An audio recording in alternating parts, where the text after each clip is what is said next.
గుంటూరు జిల్లా కారంపొడి పల్నాటి వీరుల ఉత్సవాల్లో విషాదం చోటు చేసుకుంది.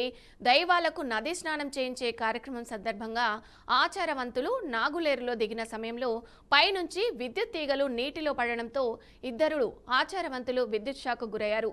గాయపడిన వారిని అక్కడ ప్రజలు వెంటనే స్థానిక ప్రైవేట్ ఆసుపత్రికి తరలించారు. అయితే చికిత్స పొందుతున్న చిలకలూరుపేటకు చెందిన పల్లపు జాల నరసింహ మృతి చెందారు.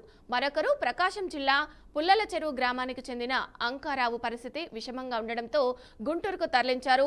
ఇక పల్నాటి వీరుల ఉత్సవంలో ఇలా ఒక్కసారిగా ప్రమాదం సంభవించడంతో ఆచారవంతులు పల్నాడు పీఠం తీవ్ర దిగ్భ్రాంతికి గురయ్యారు.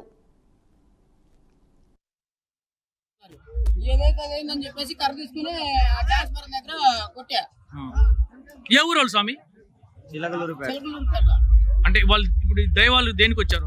వాళ్ళు దైవాలు ప్రతి ఏటా వస్తారు వాళ్ళు. ఇబ్బంది అయ్యేది, చాలా రిస్క్ అయ్యేది. నేను కానీ కరెంట్ కొట్టింది అయినా కానీ కొట్టేసి